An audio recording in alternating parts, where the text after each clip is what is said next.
15 days கழிச்சு இப்போ தாங்க 56 வருது. 57லேயே இருந்துச்சு.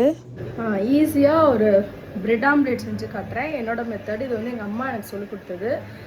இது எனக்கு கிடையாது இன்றைக்கி சாப்பாடு. ஸோ எனக்கு வந்து பார்த்திங்கன்னா இது இருக்குது, கருப்பு கவுனி அரிசி வந்து பெஸ்ட்டு. ஏன்னா மழை என்ன செய்யுதுன்னு தெரில. ஸோ வந்து கருப்பு கவுனி அரிசி நான் சாப்பிட போகிறேன். பசங்களுக்கு வந்து பிரெட் ஆம்லேட் எவ்வளோ ஈஸியாக செய்கிறேன்னு சொல்லிட்டு பாருங்கள். ஸ்வீட் ரொம்ப பிடிக்குன்றவங்க இது சாப்பிட்லாம், ஆனால் மைல்டாக தான் இருக்கும் சார். ஸோ எல்லாருமே சாப்பிட்லாம். எப்படி செய்யலான்னு சொல்லிட்டு பார்க்கலாம். முட்டையில் வந்து லைட்டாக உப்பு போட்டிருக்கேன். மஞ்சத்தூள் வந்து கொஞ்சமாக போட்டுக்கலாம். நாட்டு சக்கரை வந்து உங்கள் ஸ்வீட் உங்களுக்கு எந்த அளவுக்கு பிடிக்குமோ அதுக்கேற்ற மாதிரி நீங்கள் போட்டுக்கலாம். நான் வந்து ஒரு 3 ஸ்பூன் போட்டிருக்கேன். அதை நல்லா பீட் பண்ணிக்கணும். காலையில் சரியான மழை இருக்குது. ஸோ வந்து கடைக்கு போய் வாங்க முடியல, அதனால் பால் நான் சேர்க்கலை. ஸ்கூல் லீவும் விட்டுட்டாங்க. எனக்கு வந்து நேற்று வச்சு இந்த சாம்பாரும் இருக்கனால இன்றைக்கி சமைக்கிற வேலையே கிடையாது. வெளியே போய் கடையில் வாங்கிறதுக்குமே முடியாது. மழை வந்து கண்டினியூஸாக பெஞ்சிட்டே இருக்குது. அதனால் இன்றைக்கி வந்து சிம்பிள் மெனு தான். இப்போ எந்த அளவுக்கு நல்லா பீட் பண்ணியாச்சு. இது ப்ரெட்டை போட்டு நம்ம எடுக்க வேண்டியதான். பட்டர் வந்து கொஞ்சமாக சேர்த்துக்கோங்க, இல்லைன்னா வந்து கீ சேர்த்துக்கலாம்.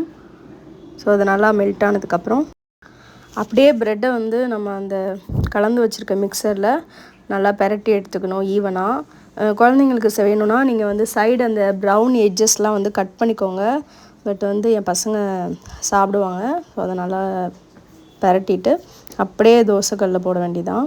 ஸோ இது வந்து ரெசிபி சூப்பராக இருக்கும். கண்டிப்பாக வீட்டில் ட்ரை பண்ணுங்கள். இது மாதிரி ஏதாவது ஒரு சுச்சுவேஷனில் மாட்டிக்கிட்டோம், நம்மளுக்கு இப்போ எதாவது ஒன்று செய்யணும் அப்படின்னா ப்ரெட்டு முட்டை மட்டும் இருந்துச்சுன்னா இது மாதிரி பண்ணி சாப்பிட்டுக்க வேண்டியதான். ஸோ இன்றைக்கி வந்து இதான் எங்களுக்கு மார்னிங் பிரேக்ஃபாஸ்ட்டாக இருந்தது. நீங்களும் கண்டிப்பாக வீட்டில் ட்ரை பண்ணுங்கள். அதை அப்படியே நீட்டாக பெரட்டி எடுத்துட வேண்டியதான். இது வந்து லைட்டாக ப்ரௌனிஷாக ஆகணும், ரொம்ப வந்து கரிஞ்சிடக்கூடாது. அதனால் லைட்டாக இந்த மாதிரி ப்ரௌனிஷாக ஆன உடனே நீங்கள் பெரட்டிட வேண்டியதான். அதுவும் கண்டிப்பாக இது வந்து சிம்மில் வச்சு பண்ணுங்கள், டேஸ்ட்டு சூப்பராக இருக்கும். ஃபுல்லில் வச்சிங்கன்னா நம்மளுக்கு பதம் தெரியாது.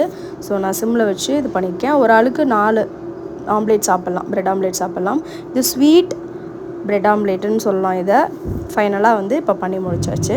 இப்போ வந்து இது நான் கேட்டது இன்றைக்கி டேட் முடியுது இந்த ப்ரெட்டுக்கு. ஸோ இதை காலி பண்ணணுன்றதுக்காக தான் இன்றைக்கி இதை செஞ்சேன். இப்போ வந்து ஒரு ஆள் தான் ரெடியாக இருக்காங்க, நல்லா ஃப்ரெஷ் ஆகிட்டு சாப்பிட்லான்னு சொல்லிட்டு. யாருன்னு பார்த்தீங்கன்னா மீட் மிஸ்டர் லெவின் அவர்கள். ஸோ லெவின் வந்து ஆர்வமாக இருந்தான், ஏன்னா இவனுக்கு ரொம்ப பிடிக்கும். அது பிரெட் ஆம்லேட்டை விட இந்த ஸ்வீட் பிரெட் ஆம்லேட் வந்து அவனுக்கு ரொம்ப பிடிக்கும். ஸோ சாப்பிட தயாராகிட்டான். நீங்களும் வீட்டில் கண்டிப்பாக ட்ரை பண்ணுங்கள்.